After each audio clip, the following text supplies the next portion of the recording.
Lion face. My face. Break it down. Welcome to Adam and Kate plus hate. I am Kate.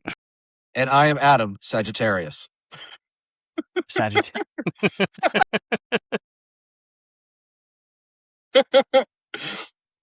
I'm bad queer. I don't really know my sign. I get reminded every once in a while that it's Leo, but like that's not information I have to hand, you know what I mean? Did you ever watch The State? The sketch show The State? A little bit before my time. I know of it though. And I know that a lot of people got their start. There is a sketch called Whole Lot of Puddin'. And one of the guys, I think it's Levon and Barry, and he goes, Barry, Sagittarius, that's a whole lot of pudding. Oh yeah. And it really is, it's just a fuckload of pudding.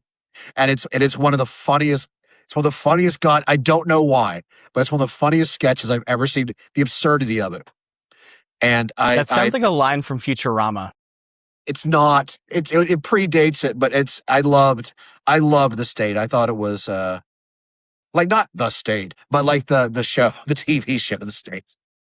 Let's differentiate a little bit here. That's really funny. Anyhow, you doing all right? Having an okay time of things? As best possible. Still the same stuff. Trying to find a new job. Do better financially. Watching two of my favorite cats fight on the washing machine is cool. I got a show this weekend in Anderson with my friend Chris Wilson and the homie Ryan Frick. So I get to do an extended comedy set. Nice. My last two sets have been very good, and it's like I've reinvented my voice comedically to like I've always believed that if you're going to do something, and hardcore did this to me. If you're going to be in front of people, like you can entertain, but ultimately that you have to hopefully say something of importance from the heart and be earnest, whether you're joking or whether you're on like a partial soapbox rant. So I moved more towards my daily show, kind of a arc away from my dark and absurd. And I think it's going to be like beneficial for me because I feel smarter and I feel my pacing's gotten better. And the wife's making some vegan orange chicken. I'm very happy about that. And she just rolled her eyes very hard when I said that. I could feel it. And I mean, overall, like the weather's fucking me up. Like I feel sinus infection-y right now, but it's the time of the year for me. Other than that, how about you? Doing okay.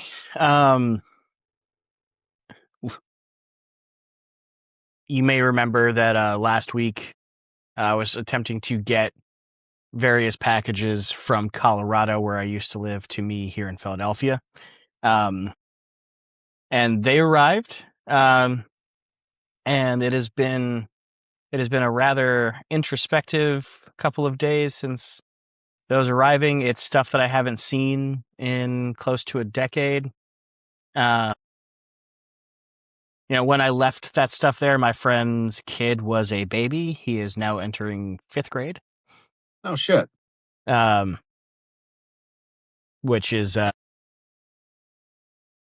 like, that's a person now. Like I met a proto-human. Now he has thoughts and opinions. It's very strange. So it's been weird to some extent dealing with that time capsule.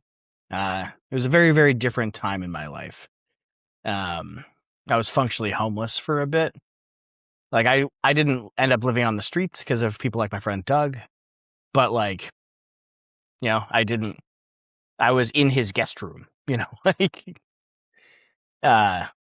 so life is strange and long. Lots of things happen in it.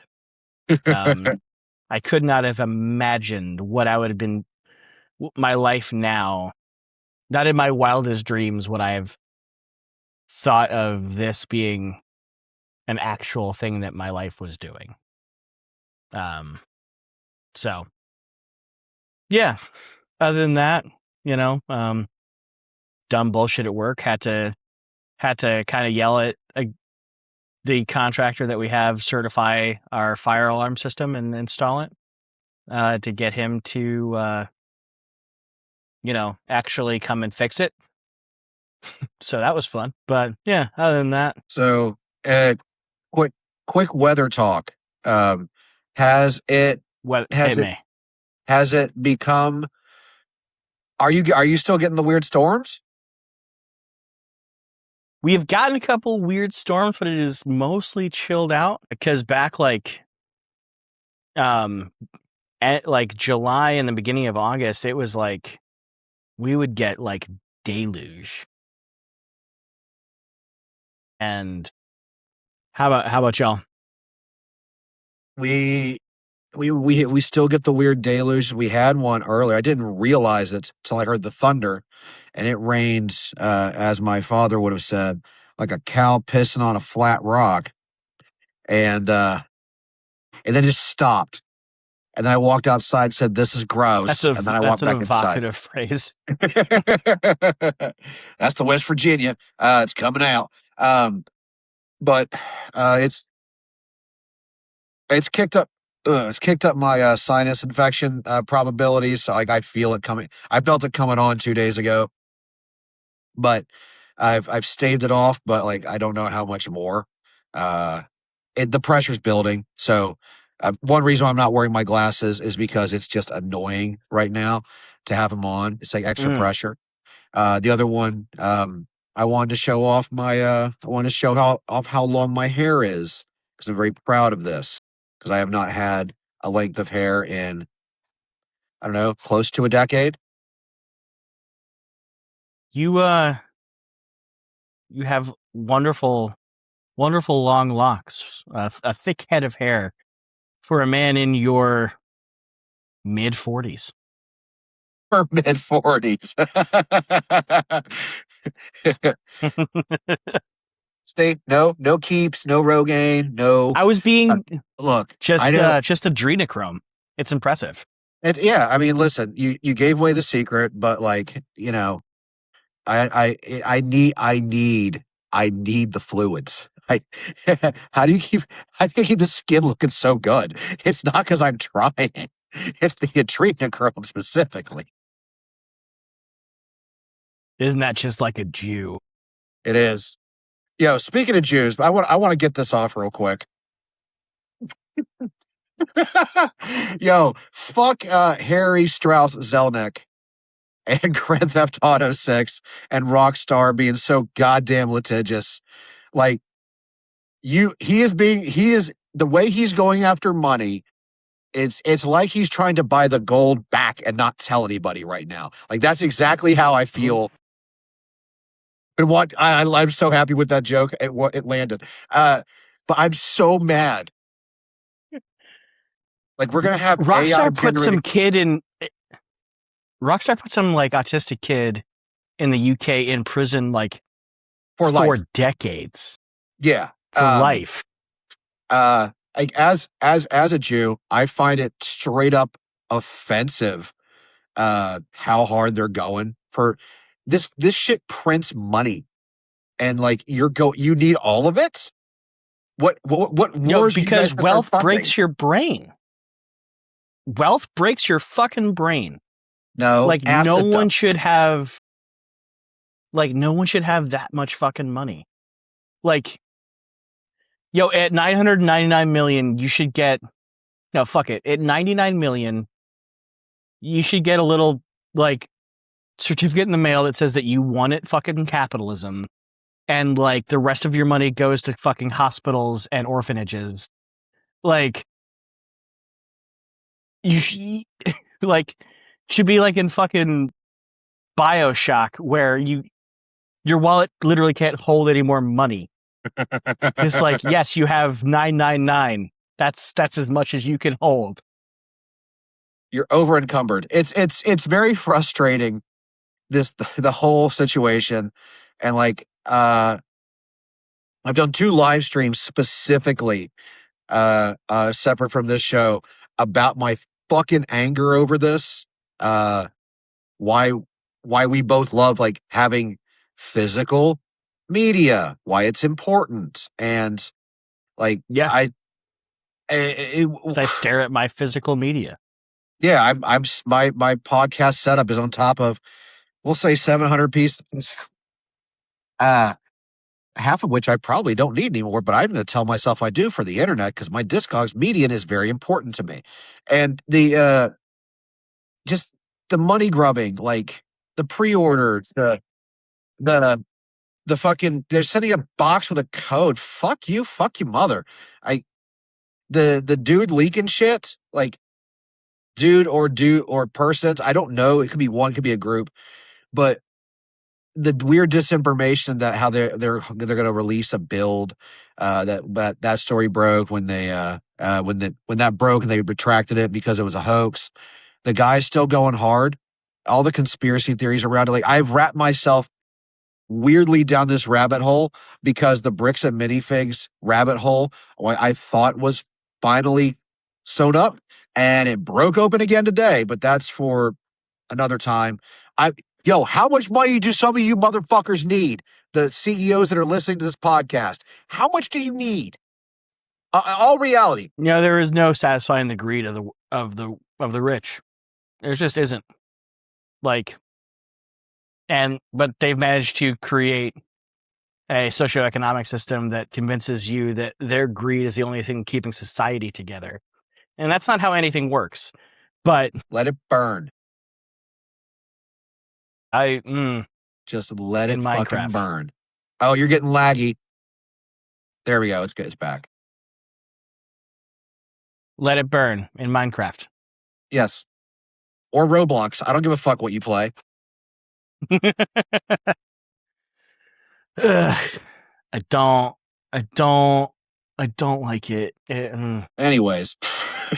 It's fine. It's fine. I just needed a minute because everything's on fire and it's like 9 people's fault. We're going to go baker's dozen from my perspective, but I minimum 9. Absolute minimum of 9. I'm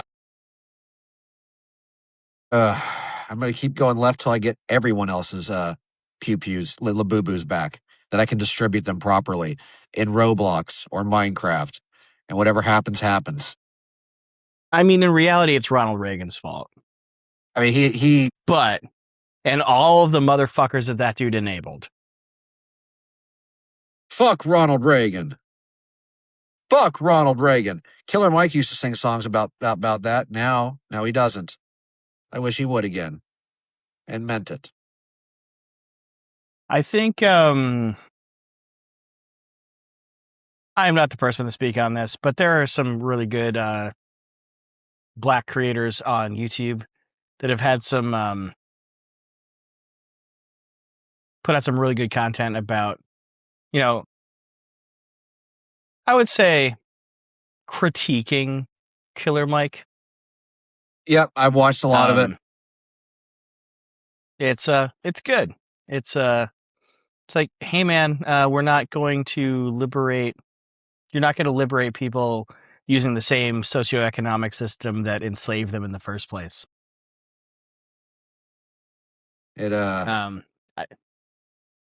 Which again, it's not.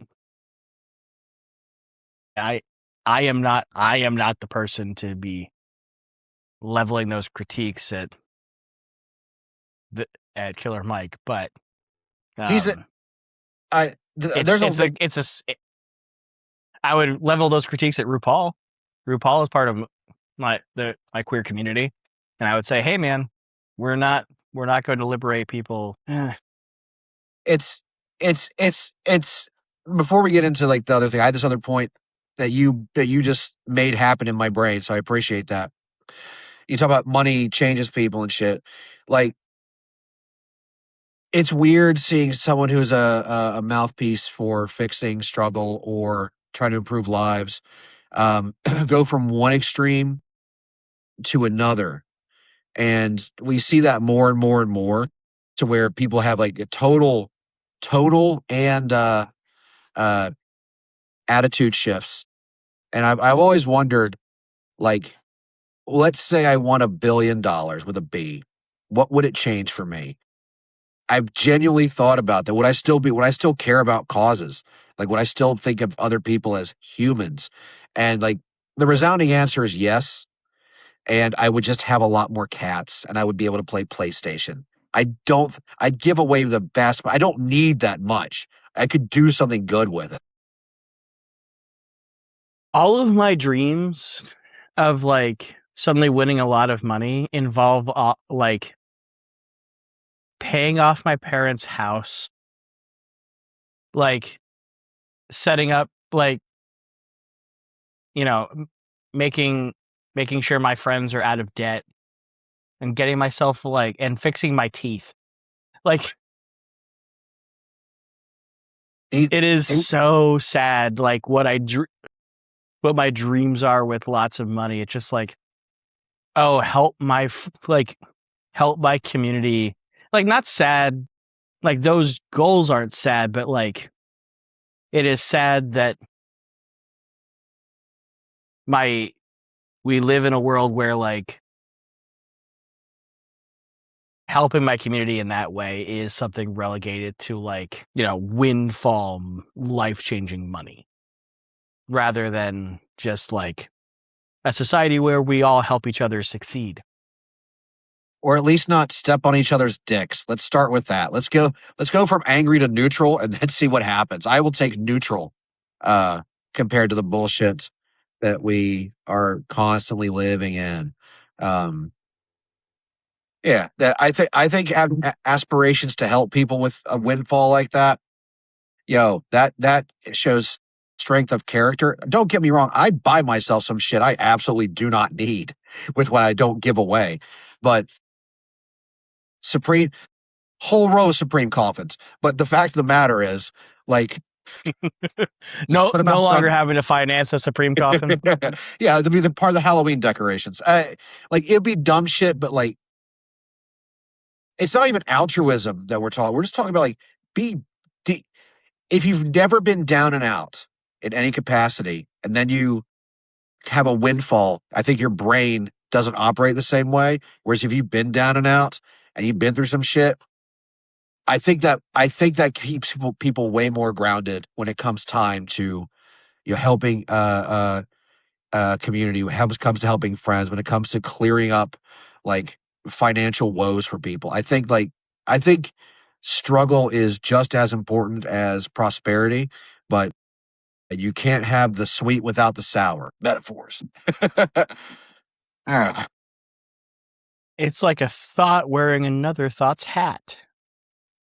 It was a community joke. it's fitted. Anyhow, what was that? My wife said real fans would know, so she's mad that I didn't know right off the bat. Thanks. How's the vegan chicken coming along? I'm cutting its flesh right now. Ah, Bruh. yes. Look, she has a knife. She could stab me. Like, I'm not in Fortnite. Like, I'm not worried about it. Ugh.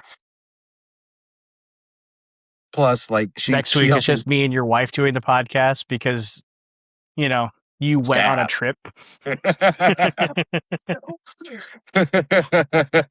Where'd Adam go? Oh, he's on vacation. Where? I don't know. Somewhere. Somewhere. There's ground there. 3 different dumpsters across the city. Why'd you ask? He's feeding all the feral cats like he's always wanted. Oh, 6 months from now, it's how I'm going to die. Anyways, it's cool. She has my password to get my phone. She has the record. She'll be all right.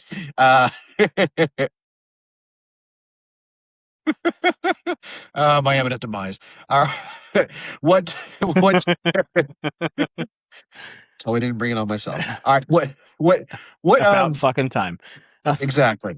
So there's like at least 5 people in my city that definitely feel that way. 15 in Greenville County alone.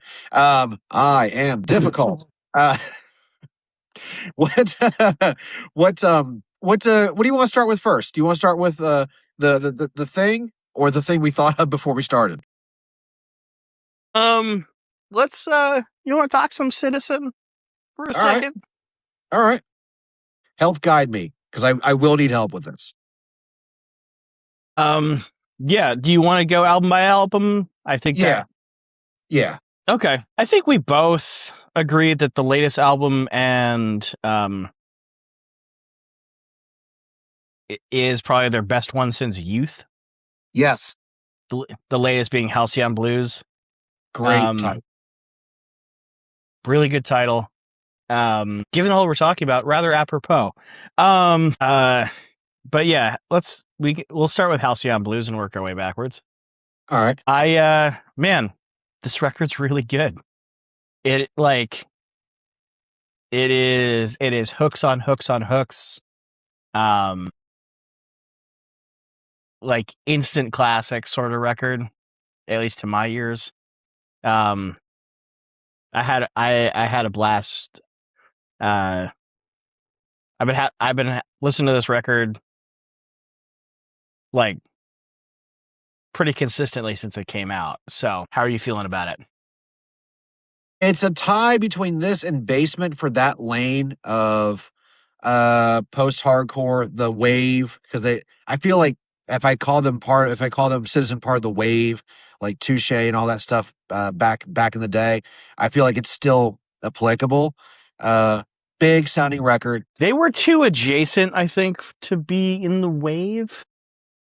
But Okay. because the wave was like Defeater, Touche, La Dispute, Pianos Become the Teeth. Then there was directly adjacent to the wave was all of that like emo revival stuff going on, like Citizen and Tiger's Jaw. All of that stuff, like the that whole world. Like the World's a Beautiful Place, shit like that. yeah. They both kind of had their like there was definite overlap in their fan base. Like in some ways I would say that Venn diagram was a goddamn circle, but like there were still like they still had their own like Tiger's Jaw might play with Touche and Moray, but like and Defeater, but like another like the Hotelier or whatever the fuck would not. Okay. Kind of like how like You know what I mean? like Circa would play with these kind of bands that are close enough, but not like Circa and Hatebreed aren't sharing the stage, but they'll share it with like I don't know, La Dispute or like Pianos. Mm-hmm. Okay. Yeah. I always get confused on the wave because I always forget the adjacent side and the main bands, but I know the era. Like I can go, and that's a bit of a, with the exception of a couple bands, it's a bit of a fuzzy part for me because I moved away from hardcore. But Halcyon Blues, it hooks upon hooks. It sounds big. That first half of the record is, I'd say up to track 7 is you could have cut it right there and I would have been beyond happy with it. There's just extra. And like I think it and the new Basement record, as far as this lane, are probably the 2 best I've heard this year. Probably the 2 best in this lane that I've heard in a while. So yeah, I like it. Great think record. Great record. both of those records are definitely going on a year-end list for me. Also, this would be a good entry point record for somebody. Like this would be very good one. Absolutely. I listened to these records are short. They're like 30 minutes long. So I listened to a bunch of them like all in a day. Calling the Dogs was next. And I enjoyed this one, but not as much as Halcyon Blues. and not as much as the one that came before it, Life in Your Glass House. It was good, but it kind of like it just kind of washed over me. Feel how you want to feel about this. Who slash is this like a teen comedy soundtrack band? That's how I felt about it. I can see that. It did nothing for me. Yeah, I wouldn't reach over to turn that record off, but I wouldn't go find it to put it back on. You know what I mean? I'm reaching for something else in their catalog. Life in Your Glass House. Now, this was my entry point to the band. This was recorded actually entirely like on their own. It was like they record and produce it pretty much all by themselves in lockdown. Which is kind of cool, but I think the record does suffer a bit production-wise because of that. But some really memorable songs on here. This is the one I totally forgot about. Life in Your Glass World. Yeah, this is the Glass one. House before. Because like I remember before the show, I was like the 4 records, you're like 5. I'm like, fuck, which one did I forget about? And that was it. I just really like this. Blue Sunday is really, really good. Call Your Bluff, really, really good. That opening track is like, it's very like dancey. But all right. Then before that, so the band took a hiatus. And at least in putting out records, I've been a casual fan, so I didn't like follow their career super fast, but like Life in Your Glass World came out in 2022. The one before that, As You Please, came out in 2017. So it was that one. It was fine. There was some good tracks. I should have written down as I was listening. Like, I think Medicine was one I really liked. But As You Please too. Yeah, did the thing that it's just sort of like it's just kind of washed over me, and I didn't. And the record before Halcyon Blues, while it was better and it was going more towards what I'm into, they both, and they're not even that long, they both felt so goddamn long. They just felt, meandering's not the right term, because it's not like some of the metalcore shit that I like where it's 10,000 parts, it's a 7-minute song with 5 lines of lyrics. But it felt like, are they going to move on to the next song? How long is this? We're 1:40 in. God damn it. Like, it almost frustrated me. Because it just, I don't know. There wasn't anything that hooked me. It just straight up, just nothing hooked me. Yeah. Now here's one that I kind of, no, wait, I didn't listen to this one. I did not listen to Everybody's Going to Heaven. Is that one of the ones that had a remaster? Yeah. Okay. I do remember that one as well. How did it's all right. I got that I feel one. stupid.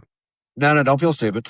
I got that one, and I forgot about the other one. So if we work together, we'll put it all together. We'll figure it out. I like this one lyrically more than Youth. I just like this one lyrically. I could sit and read this one. It didn't feel urgent. That's the sophomore LP, right? I believe so, yes. They did some splits or I feel like they did some shit in between it, but it sophomore slump in some ways, and graduating class in other ways. Yeah. All right, then we got Youth. For a lot of people, probably the record. Um, uh, It's because I well deserved. because I was not super into this style of stuff in general. So this missed me altogether. So this was very cool to go to do all these records. For someone who loves self defense and things adjacent to that, I'm surprised I missed this altogether. But I saw the shirts, I saw the records everywhere. I heard people talking about it, and I never gave it a real shot for whatever reason. And uh, very good debut LP, very promising, just aggressive enough, and they kept things moving. Like I just a perfect 8 out of 10. Great entry point for people like me at that age. If you were there when it first kicked off, man, you were into something special and you knew it. No complaints about it. Just I wasn't into that kind of stuff at that time when it came out. That's all I can really say bad about it. Yeah. It it I don't think I can't say anything bad about it. Like it's it's dancey, it's fun, it's catchy, good. I think anything you might nitpick at it, it would just be like, well, yeah, but it was their first LP and it's really, really good.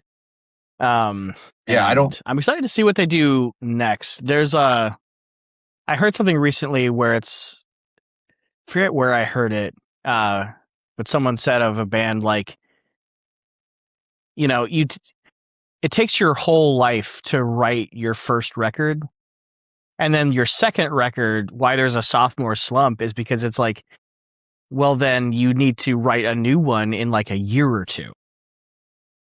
But you had your whole life to write the first one. That's if I can make one complaint about hardcore, because there's nothing else to criticize ever in any capacity. The fight to stay relevant and like falling off on that second record has cursed so many bands. It's caused breakups. And man, hardcore as a scene, I'm saying this and I mean this sincerely. Can we stop with the weird pressure and just let bands release EPs to see where they're going? Can we not force them to write records that like could ruin them? Like Hatebreed's one of the few bands that went from a amazing debut to smash it with their follow-up. Not every band, Thursday has done it, but not every band has been able to do that. And man, hardcore as a scene. Those bands are giant because they're sort of and pulled that stuff off because like they are these sort of singular giants. But like, I think take the pressure off. EPs are great. EPs are great. You could put out what you're feeling. Like, you don't have to put in the full commitment. I think so much of this is because like it's become an industry, and because it's an industry, like there are expectations. It's like, I think it's getting so much of the artistry of it is being killed by like the expectations of like a return on investment. Which is it's just not how art should work. Like I'll give a label credit to a label that I don't buy a lot of stuff off of, but when I do, I go in. And Days is a label that like has 4 or 5 bands that I fucking ride hard for, and one of them is Contention. And what Days has done with a lot of their bands, which I think is great, they did it with Serration, Contention. I think they did it with. Do Pain of Truth. They've done with a lot of the bands that have really jumped up. Is they'll do a summer promo, and like you don't know if those songs are going to be the final songs. It's like releasing a no pressure EP, and like Sound and Fury, Contention brought out their new 7-inch, which that next record, if what they're feeling right now is that 7-inch from that summer promo, whatever you want to call it, that EP, 2 originals and two Swarm covers, yo, that next record, the pressure's off. They just proved they could do it again.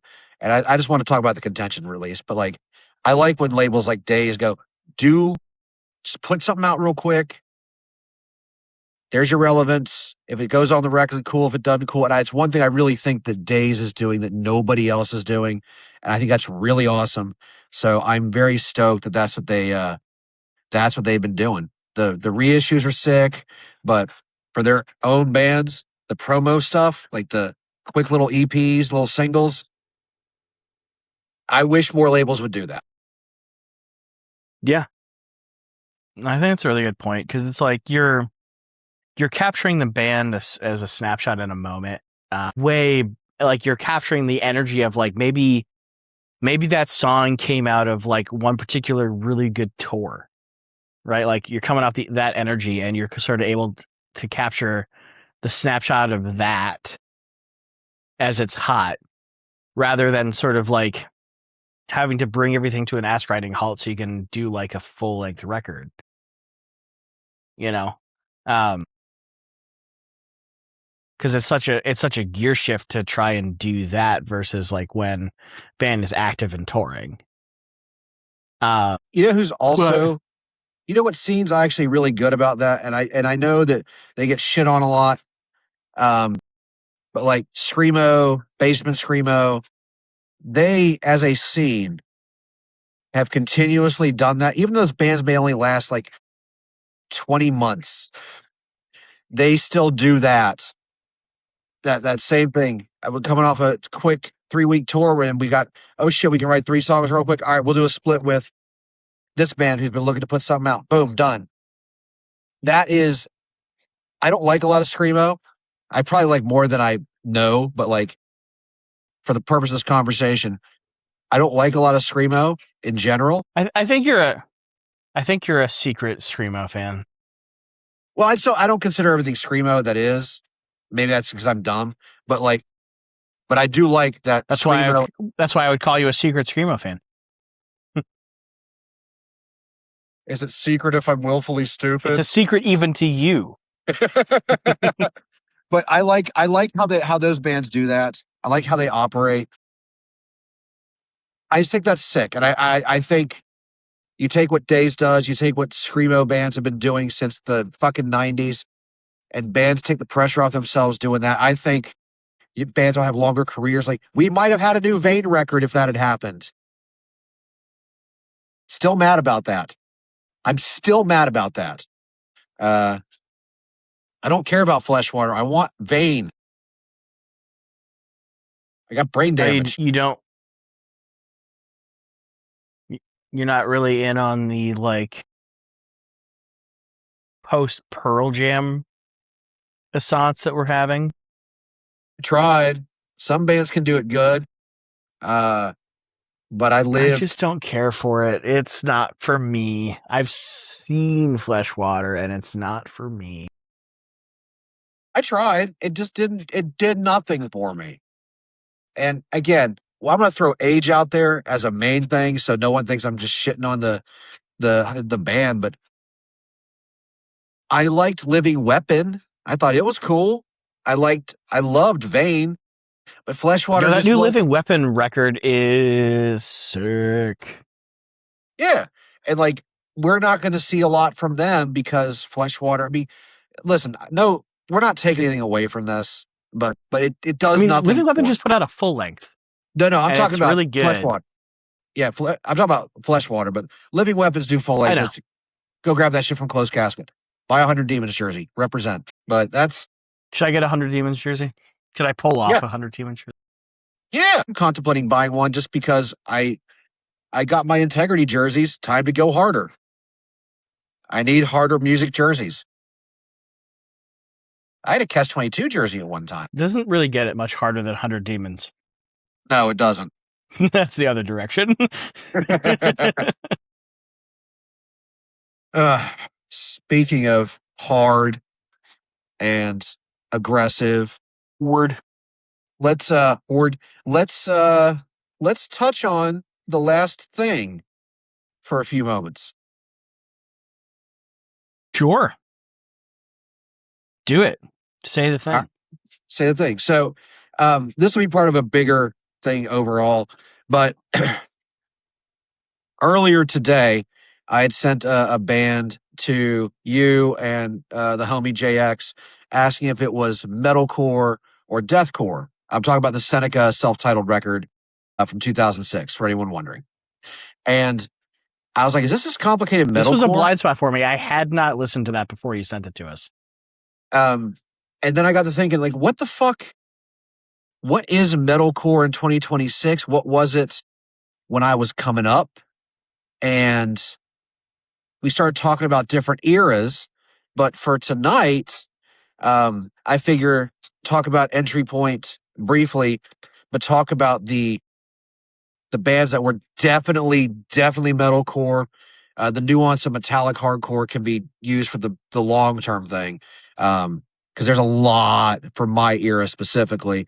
It was a little more defined for your era, but I think just like the Entry Point, and we're going to see some major changes too in sounds. Yeah. But I think that was a cool way to start. Would you like to take the reins and kick it off? Sure. So I was getting into the style of music back in first show that I went to is 2005. To go see the Chariot at the Knitting Factory in Brooklyn. With Evergreen Terrace and Underminded.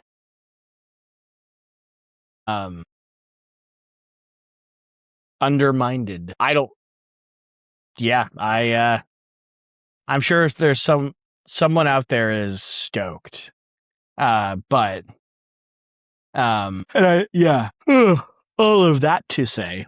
But the bands that were like truly popping off when I was getting in, Under Oath had just put out They're Only Chasing Safety a year before, and they were blowing up. A few, like, immediately after me getting into it, they would put out Define the Great Line, which for a lot of like dyed-in-the-wool Under Oath fans is the record, even more so than They're Only Chasing Safety, and that's the one that everyone knows. But so Under Oath, As I Lay Dying was also like, As I Lay Dying was like the top of the pops at that point. They headlined Sounds the Underground Fest that year. They were huge. Sounds the Underground is a tour that we've talked about on this show before, but it was like, it was competing with Ozfest and was doing an okay job at it. Like, Ozfest were still like obviously the kings, but like, they were in a pretty respectable like second or third place for a bit. Like, not very long. That shit died like 2 years later, but so As I Lay Dying headlined that. They were fucking huge. And also around this time, August Burns Red really starts to take off. Trying to think. They wouldn't really take off until a couple of years later, but like they were getting there was like some heat behind them. That first record, Thrill Seeker, is Yo, it's so good. It just sounds like Shai Hulud. It's so good. It sounds like Shai Hulud played fast. Or Dillinger with 30 parts taken out of each song. Yeah, Dillinger with like Dillinger with melody. Instead of just like staccato insanity. But yeah, those were the trying to think. Misery Signals was also having a moment. Yep.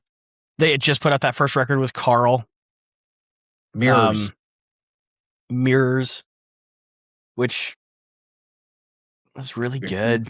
Also very good. I know, also like, pretty great. A lot of people are like, no, like, it's Malice and Magnet Heart and nothing else. And it's like, no, like, Mirrors was pretty sick. I liked Carl's voice better at the time. My opinions shifted in the years since, but a bit. But Carl had pipes. Yeah, he did. Was Parkway Drive popping at that time, or did their shit come later? They would come a couple years later, really start Okay. popping off. I remember during that time they opened for Shai Hulud while my friend Ryan was in that band. My friend Ryan, the only thing I remember him telling me about Parkway Drive was that all of those boys were sluts. The biggest sluts he'd ever met in his life. Oh, Aussies.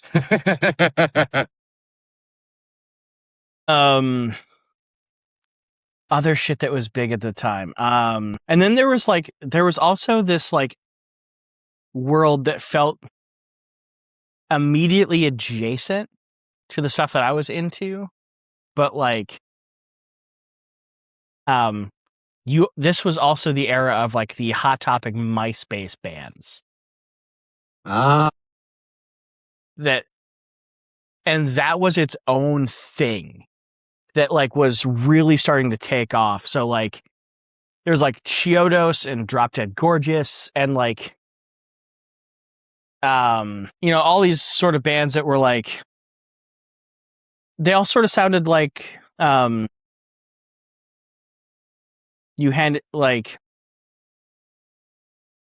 well, what if we did like the Fall Out Boy thing, but like also threw some Carcass vocals on there for some reason.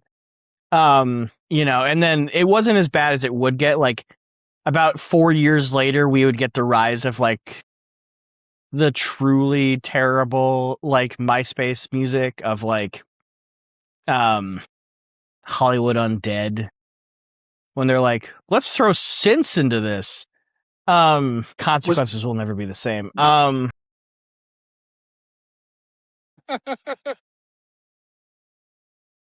Fuck. Was Killswitch too big at that point, or were they too far afield at that point? Killswitch was doing like Ozfest at the time, so they were one step above As I Lay Dying, and they felt kind of too big. Oh shit! Okay, I've never thought of it that way. Killswitch did. I might be getting this wrong. I think Killswitch did Sound of the Underground like a year or two before, but by the time I got in there, like they had already like leveled up. Let me look this up. I might be getting things confused, so don't hold me to this. No, they would headline. I was wrong. They headlined Sound of the Underground 2 years later. What was Killswitch? End of Heartache was the breakout record. It was, yeah, the first one with what's his name from Blood Has Been Shed? Howard Jones. Howard Jones, yeah. Fun fact, Howard was at the first ever like local Connecticut hardcore show I went to. Fun fact, you mentioned it earlier. I just got to pull it up to flex real quick. That's dope. Yo, your era, I almost feel like my era was good, but I think your era is where shit popped. Like really popped. Yeah. Like that era was when like heavier music like this, like the metalcore stuff, really started to hit like a section of the mainstream. in a sense. Yeah, Killswitch was doing Ozfest in 2005. That sounds about right. Hardcore bands and adjacent, was it 04? It was 03, 04, 05, 06. I feel like those were the years where those where metalcore like really shot up. So yeah, you got to jump in on pretty much the fucking real first pinnacle, like the first wave of it really taking off. That Yeah, would it be was an awesome. interesting time to be in there because like it was cool being like, because I lived in like rural Connecticut, and so like I wasn't, and like, you know, I was a kid, so I didn't like have a car, you know, and there weren't like, there was like trash American style that I wouldn't learn about for like another year or two. And Rest then in like, peace. say again? Rest in Rest in peace. peace. Yeah. Trash American style. One of the dudes that worked at Trash American style once came up to me at a grocery store and shook my hand because I had a integrity patch on my jacket. Hell yeah. It was Hell yeah. it was kind of like it was a cool moment. It's like anytime I see anyone wearing integrity merch out in public, I shake their hand. I was like, thanks, man. You're cool. Man has taste. Man has taste. I wonder what that. He was well known for doing like open mics. He was doing like he was doing like leftover crack style punk music. Well known for That it. all I knew was he did the touring trash American style for a while, but after it shut down, but I didn't know he did music as well. That's actually kind of sick. I learned something. Yeah, he was a musician. Yeah, yeah. Just a dude that I grew up around. In a very like, you see him and you're like, who's the man in the jacket with all the patches? Sort of thing. Anyway, so like, and then I was also like, I will also say like at 2005, I was still kind of sheltered. So like, you know, my mom was like very reticent to let me listen to stuff that like she didn't like vet first. So I was able to like, you'll notice that a lot of like the bands I mentioned were all like in the Christcore world, and that was because in large part, like they were what got me like, and my friends, like that was the reason we were able to go. We got it past our parents because it's like, no, these bands all love Jesus. You know, which is how I managed to get to the Knitting Factory in Brooklyn at 15 from rural Connecticut. You were Shout out my 15? buddy Corey, who plays in fucking Lotus. I was 15. That's My actually buddy sicker. Corey took me. Yo, shout out Corey for real. That's a real one stuff right there. That's awesome. Yeah. Corey took me to all my first shows, for the most part. He is now a rock star. It's so strange. He's in La Dispute. It's very, life is weird, man. Keep forgetting how big they actually are. Right?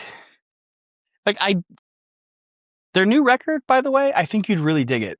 You should give it a listen. All right, shoot me over a link. I'll listen to when I'm working tomorrow. I need something new to listen to. So, all right, I'll give it a shot. All I have is the split with Touche Amore, my actual collection, and I enjoyed those songs. So Yeah, this is a good like return to form for like what people got into that for originally. You know what I mean? oh, full confession, real quick. So Speaking of law dispute, I have on more than one occasion gotten law dispute And again, they'd sound nothing alike, but I think it's the covers and the imagery from their stuff. Them and Pianos Become the Teeth. I would have just gotten them confused from looking at the covers and not paying attention. Also, like, not for nothing, their band members can look pretty similar at a glance. Like, tall, skinny, long hair. There's a lot of that going on in both bands. And I saw Pianos a lot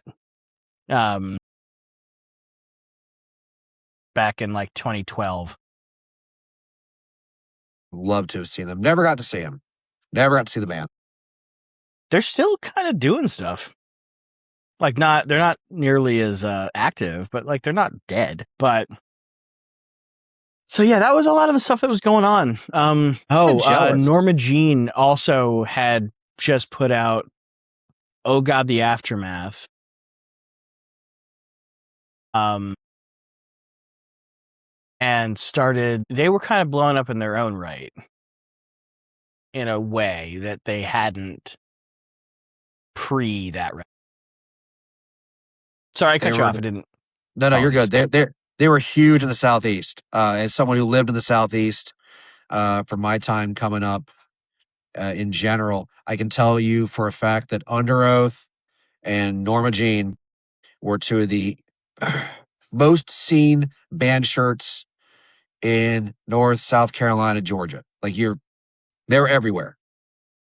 So they were institutions for this area, especially around just to further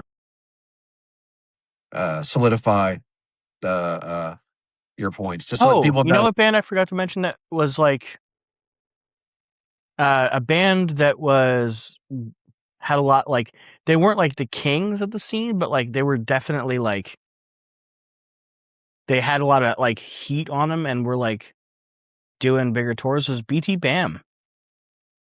Yes, their transition, like touring on like Alaska era BT Bam. Meteoric. Once they got that prog money, once they got those prog shows, they again took the fuck off. I can attest to that. I should do go through some of their records again. I'll ride for everything up through Great Misdirect. I don't need anything after it. Yeah, I can go with that. That's a lot of music. That's a lot of fucking music. It is. I don't know if I need to listen to the covers record. Not that it's bad. It's just listen to the Giles record. Shake your ass, shake your ass. Hello Kitty, it's time to get naughty. Shake your ass, shake your ass. I like to call that record contract fulfillment for BT Bam. Victory was on one. Yeah, that scans.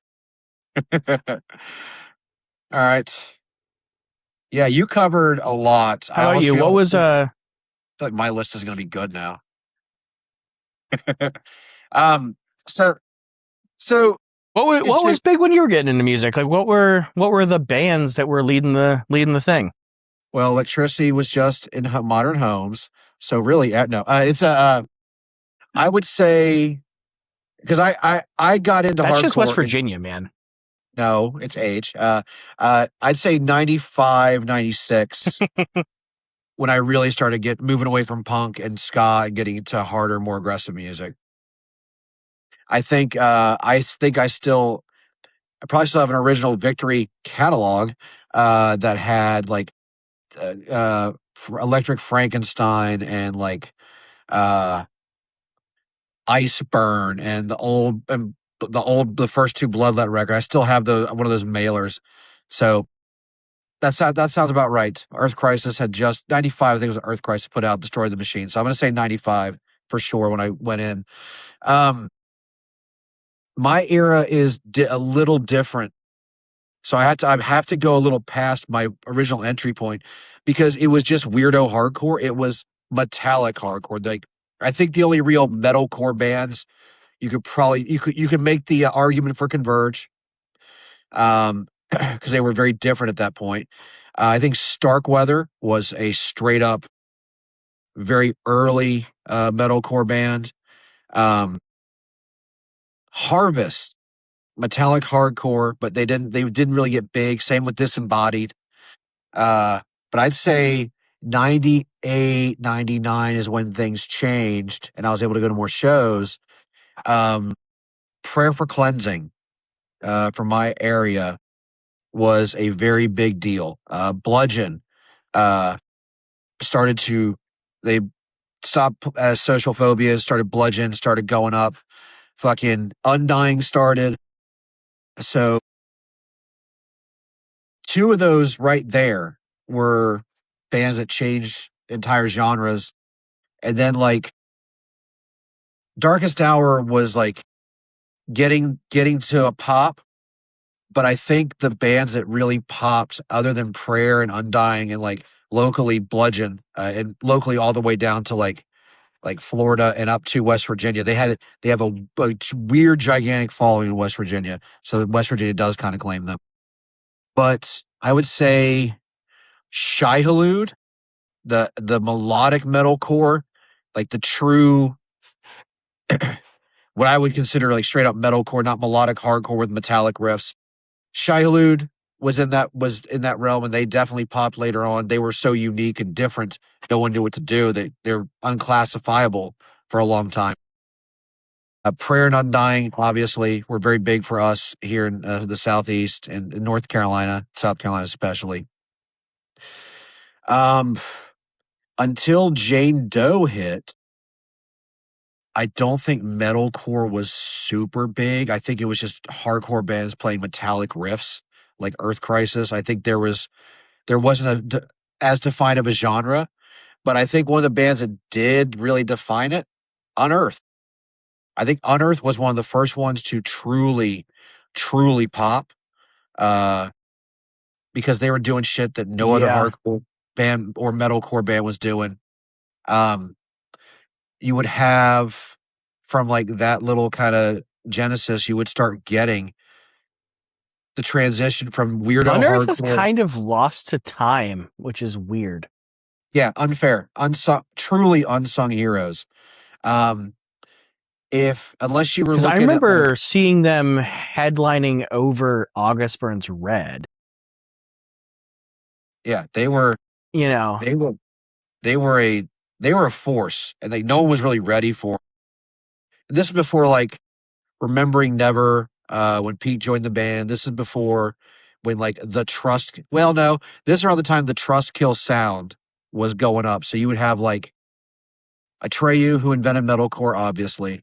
You would have 18 Visions, oh, who that's a brought band I left out of mine of like because they were kind of far afield. so 18 Visions. No, Atreyu. Uh, I think when the metalcore rise, I think that the Curse and Suicide Notes and Butterfly Kisses and the EP. You got From Autumn to Ashes in there too for that melodic metalcore stuff. But I think like the Mm-hmm. bands that really broke, Bleeding Through was one that definitely broke. Seven Angels, Seven Plagues definitely broke away from the pack. Um, off the strength of a CD demo that it's hard to explain. This 5-song demo launched an entire other subgenre of metalcore, of metallic hardcore slash metalcore. At this point, we're at metalcore. Dead to Fall uh, was definitely starting to pop at this point. Um, yeah, 18 Visions, Bleeding Through, Atreyu. If you're on the more melodic side, you got Taken, who one of my favorite all time bands. Taken was the one best kept secret from the OC. And then like if there wasn't like there were a lot of guys with black haircuts, like black swoopy haircuts and black fingernail polish, but they weren't necessarily playing any of that. Like Every Time I Die, I don't consider them a metalcore band, but they were goddamn gigantic at this point. So I think I got to live in the transitional period from when hardcore, I had already gone from like just fast to metallic riffs to, you know, you start getting the genre defining records like Botch put out Weekend. Oh Jesus Christ! It's I'm not We Are the Romans. You had Norma Jean, you had Dillinger, you had I think metalcore was so new and so different because it wasn't hardcore and it wasn't metallic hardcore and it wasn't What's fucking metal. interesting was like there were all of these like metalcore acts, like because we're getting in like some overlap between our eras, right? Like, but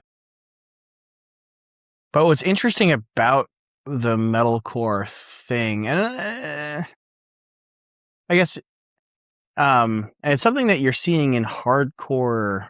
You see, oh my god, it's just something. It's a feature I think of hardcore and metalcore is how diverse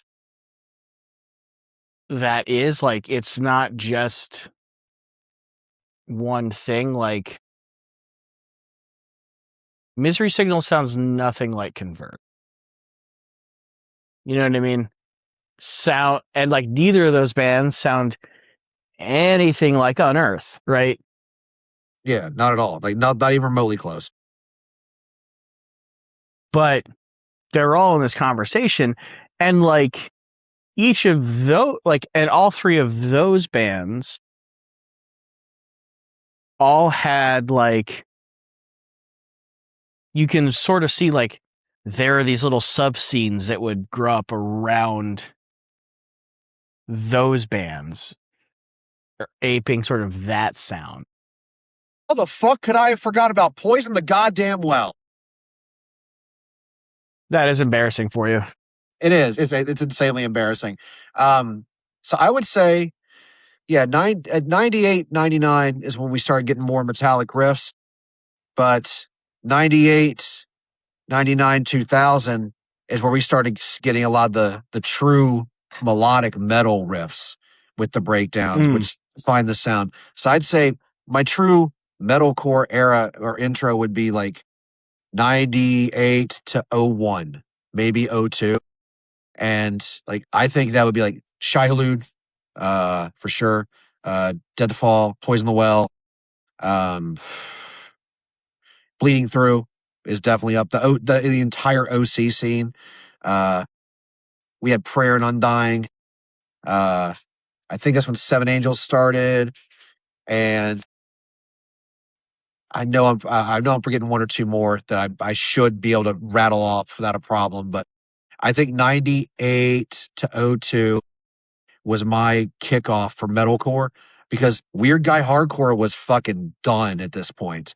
And unless you were Hatebreed or like sounded like Hatebreed, like Terror or like Until the End, or like Candiria was the only weird hardcore band at that point. There was not a lot of, it was metalcore or like punch you in the face hardcore or like spin kick you in the face hardcore. They, there was not like melodic hardcore wasn't really a thing at that point. So yeah, I got to live through the like one of the heaviest and hardest, weirdest transitions for metalcore. Yeah. Well, I know what's fascinating too is that there's another whole other world that we haven't even really touched on yet that was also happening in this time, which is stuff like Daughters and the Locust. Oh God, yeah, You know what I mean? the true outsider music. Like hardcore kids liked it, but it was not musically in our wheelhouse at all. Like true freak scene music. If you haven't, go look up. I'm instructing you, listener. Go look up the Locust. Specifically, like look at what they dressed, like how they dressed at live shows. Look up their merch too. Look up their old merch. I really need to get one of the shirts, which is just like the logo. That's a good logo. What was the guy right here, the little locust right there? Mm-hmm. With like just the one wing. That is a pretty sick logo. Yeah, that's pretty fucking sick. I can't argue that. I can't even No, why would you? fault that. I'd be dumb.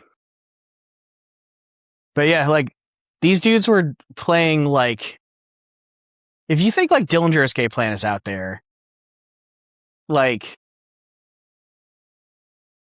the Locust is like Dillinger Escape Plan, like truly freed from like the constraints of genre. Like, you know what I mean? That would be a good topic. Not just the locust, but bands that were totally free from constraints of genre in every capacity. Like that, you just touched on something that could be really cool to talk about. I like that. It's like, what other bands are in that world that like What fucking Guar? Guar, you can make Maybe. an argument for, but like their music does like, trying to think of other ones though, like Psyopus maybe. Oh, fun fact: I used to play Call of Duty with members of Psyopus. They were fun dudes. That's all I got. Then there was shit. So my brain just started like doing ADHD free association. And it got me thinking of like there's it's like other world when I was getting in there, like because like there was the ion dissonance and who else? The Network. Entronaut might be in that grouping. Yep, and then all like it. Some of the stuff is kind of post botch, post Dillinger Escape Plan, but like yeah, that fringe weirdo shit. I had a real taste for it. I like some of those Locust records. Like some of that early Daughter stuff too. It's like it's fucking cool. I know Daughter's got like kind of canceled. I'm not here to litigate that or that whole thing's wild. Yeah, I neither the time nor the place to get into that. I'll jump in the subreddit later. Start instigating shit. Speaking of chaotic, where were you? Chaotic cores is an entire episode in and of itself. But where would you put Curl Up and Die in all this? I wouldn't, because they're a blind spot for me. I'm not gonna front. Okay, all right. Tell me about Curl Up and Die. A name that I've seen plenty of times, but like just for one reason or another, didn't listen to. Think insanely chaotic, borderline atonal, metal soaked, weirdo hardcore. Okay. Fast, aggressive, abrasive, and then they eventually slow down for like 2 records. But like the first large section of their catalog, it's almost grindy, but it's not grindy. I'm sure someone will say, no, it's actually closer to grindcore than usually. I'm not a grindcore guy, but they were definitely a band that were like a sonic assault, a very good sonic assault. And I never knew where they would fit. Closer to Dillinger. I'd say more in line with Dillinger than Botch for sure. Just because Botch had like, structure. Yeah. Damn, I would have thought there was also like a lot of the early Death Wish catalog was like next to this and some like anyhow. Sorry, I cut you off. No, you're good. Speaking of the early Death Wish catalog, everyone needs to go check out Half Acre Gun Room. Weird alt country stuff on Death Wish. It's actually really cool. Big recommend. Yeah, talking about alt country. alt country on Death Wish. That Woven Hand record, Refractory Obdurate, really good. Yeah, I Do you think I think know? Is Woven Hand a band that you've ever had any interactions with? I listened to the stuff. I pre-ordered the first one on Death Wish. I played it a few times. It came off as like aggressive neo folk to me. That's the best way I can describe it. Like if Tom Waits went a So the different way. dude, yeah. So the guy, it's just one dude, uh, David Eugene Edwards. He was like the main dude behind that band 16 Horsepower. Oh shit. Mm-hmm. Very cool, underrated And band. so Woven Hand is, yeah. So Woven Hand is his like solo stuff. It's good, but like you have to like, you're either in or you're out. With that stuff, like I don't think there's I don't know if you like weird dark gothic country music. You know who might actually dig Woven Hand? Josh. Your spouse. Josh, 100%. Josh. Yeah, she likes the Tom Waits. We have damn near the entire collection, so that might be oh, speaking of the wife, I played the new Ceremony record for her. She did not expect it to sound like that, and she really, really loved it. So Good. It's really good, right? yes, uh, again, I knew it was going to be a good record. I'm glad I bought it. I fucking, band. That's a band that always surprises me. Very, very good stuff. As far as metalcore goes, I got into it in a very undefined time, and there had to be crossover with your era because I don't think that like we had a full definition of it yet, or like a truly Yeah. like this is what it is. Yeah, and to give you an idea of like crossover, between our two eras, um, when my buddy Ryan played for Shai Halud, I went to go see them, and that tour was with Dead to Fall as main support. Like I love the fuck out of Dead to Fall. that was a wild tour. That was Shai Halud, Dead to Fall, 12 Tribes. Sounds about right. 12 One Tribes, Dead, Three Wounded. another band that I think more people should have listened to. I thought they were very good. Low key doing the August Burns Red thing kind of better than August Burns Red. And Didn't 12 get Tribes. anywhere near as big. 12 Tribes was Ohio's Poison the Well, and they never got the eyes and ears they deserved, especially after they came back with Midwest Pandemic. I promise you that record resonates more now than it did back then.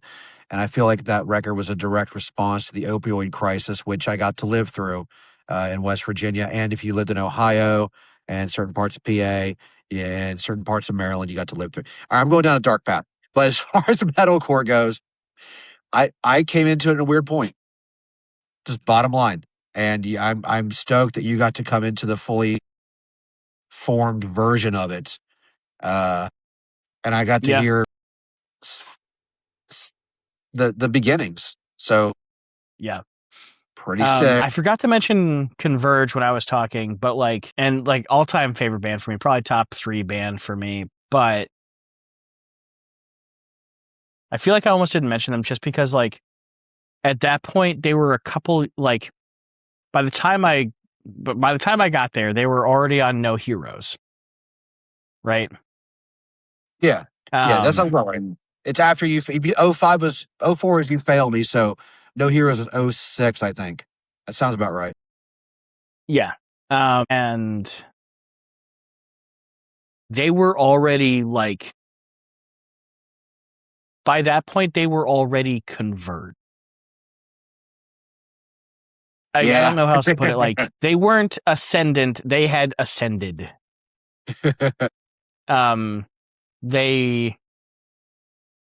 They were this singular force that they were like within metalcore. They were a rogue planet that didn't particularly orbit any other big sun. Like, they were doing their own thing.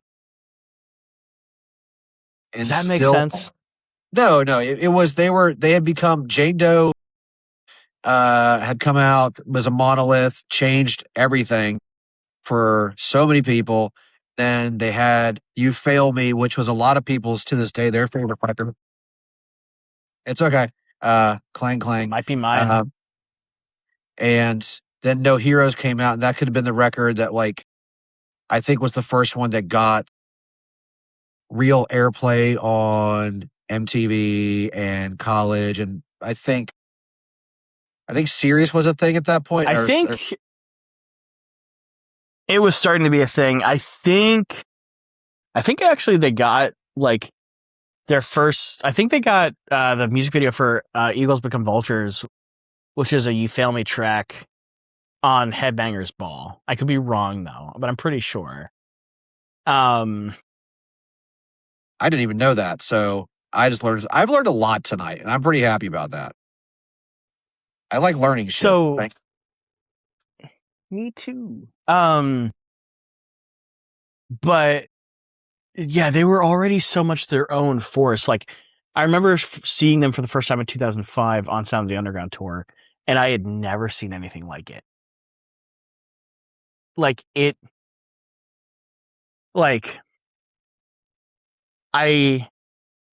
I remember checking that band out because they were the band that everyone in the Chariot stuck around to see every night. And like, I was like, oh, this band is to the Chariot what the Chariot is to me.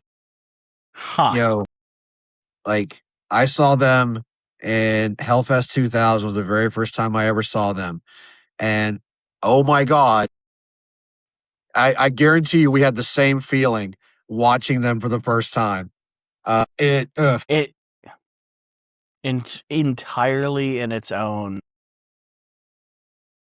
I remember watching a Hardlore episode, one of their like tiered ranking lists, and like Converge lost out at one point, and Colin was like, they're not losing because like this other band's better than them. It's just like they are so much their own thing that like it's a little like out of pocket to have them on this. Like, it would have been ridiculous to exclude them from this list, but it's also hard to have them on this list. Yo, I can't wait for us to do a full breakdown of Converge and the extended universe. I'm very excited for us to do that when we get a moment to figure it out. Cause like we're fucking gushing over a band that has been in our lives 97 since 97 for me and 05 for you, for sure. And here we are. My love of Converge can go buy beer. Mine could get a job with health insurance. Yeah. Yours can go get a mortgage. But yo, for real, like I'm excited. I'm glad we did this exercise like right before the show, and here we are. We're back at like again. We talk about Converge and the Bannerverse and the extended universe of Converge on the show, off the show. And I think like every third show we come back to Converge. So in some capacity. So like at some point we may just have to like go fully masks off and admit that this is just a Converge podcast. What a great fucking band.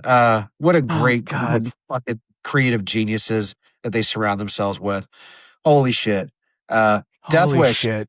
If you're watching this, I want to ask one major favor of you. Death Wish Inc. Trey, I know you have like the weird ears to hear when anyone says anything about the band. I know you watch it. I know you do because you got the ears. Please do a pressing of the Barrett record For the love of fuck's sake, please do a pressing of the Barrett record. The world needs to hear it. It is if you like Converge, you need to listen to the Barrett record. Smiles upon the strokes that murder me. Insanely good. Please, please, please, Death Wish. Please, please put out the Barrett record. It's Sorry, a I'm matter. just looking at. All this Converge talk. I had to pull out my double LP Dusk in Us. The full edition. I broke down and Fucking I finally got the full edition, so I don't have to have the 7 inches anymore. I can sell. Yo, just carry this around as a comfort object for me. one of these days, I'll, I'll tell you. I'll tell you on air, real quick. Do you remember when Jane Doe got repressed? Huge deal because EVR still holds the recording for it, right? Yep. I've been ordering a lot from Death Wish, almost exclusively for a couple of years. I was back in North Carolina, and I still Silas. You okay? You okay? Dad's got him. Dad's got him. He almost fell. You're safe, kid.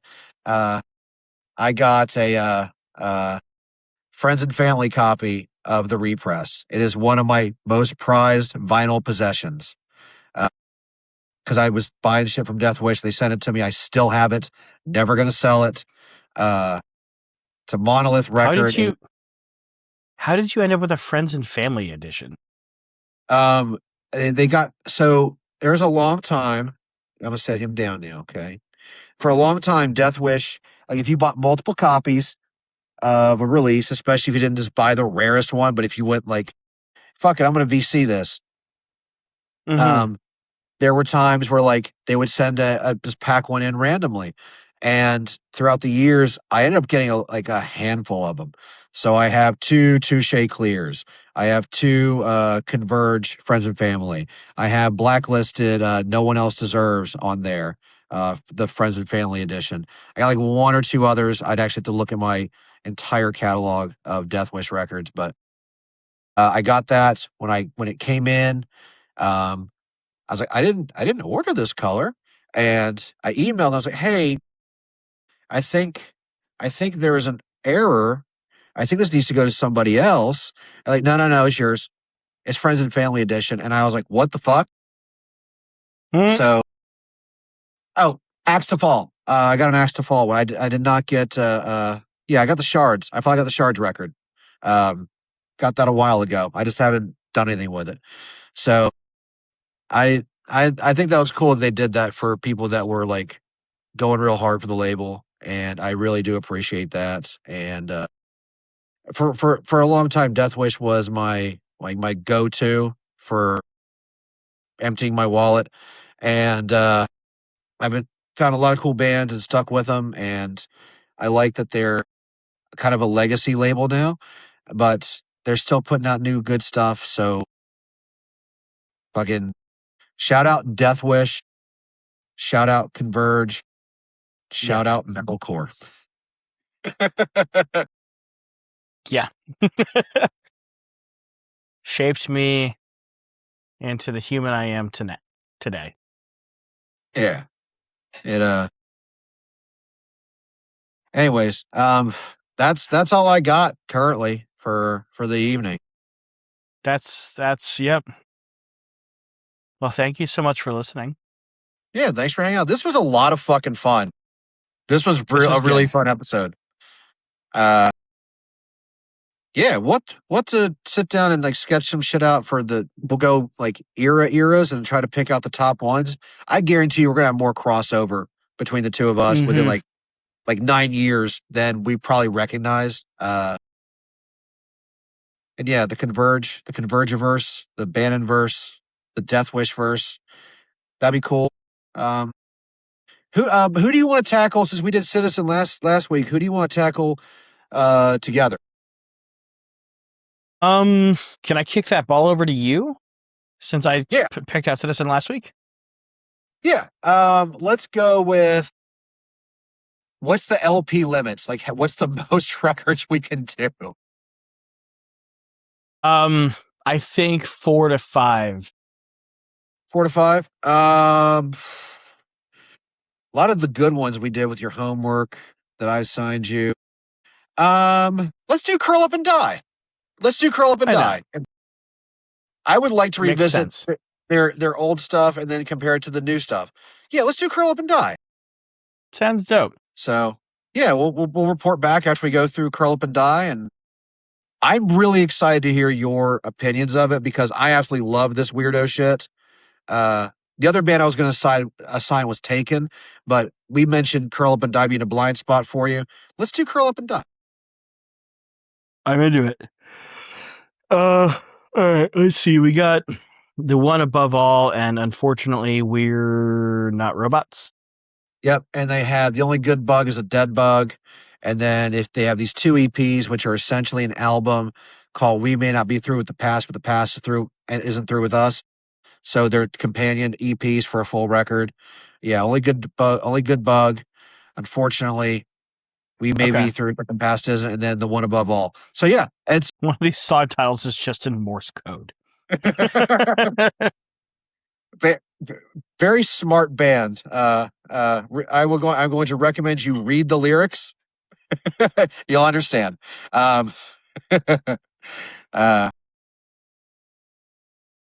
If this band thing doesn't pan out, we're joining the army. Almost verbatim what Hans said in one of the first episodes of Overnight Drive.